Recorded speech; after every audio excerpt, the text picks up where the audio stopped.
Melabuh ini jumlah total penghuni 606, kemudian jumlah DPT 308. 2,5% DPTB jumlahnya 8 orang. Jadi total semuanya 316 orang DPT. Yang memilih di sini 316 orang. Tanya kenapa tidak bisa memilih di sini?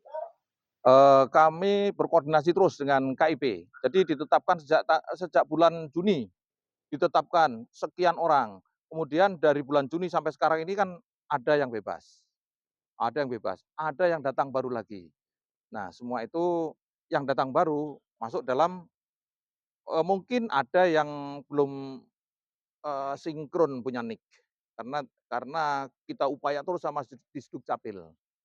Namun karena dia tidak ada NIK-nya tidak sinkron, ya tidak masuk dalam DPT. Mungkin ada harapan atau himbauan yang ingin disampaikan?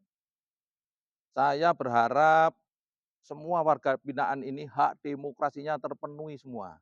Pelaksanaan pencoblosan di sini berjalan lancar sesuai rencana dan seluruh masyarakat puas dengan pelayanan kami di sini karena sudah kami rencanakan matang sebaik-baiknya di sini.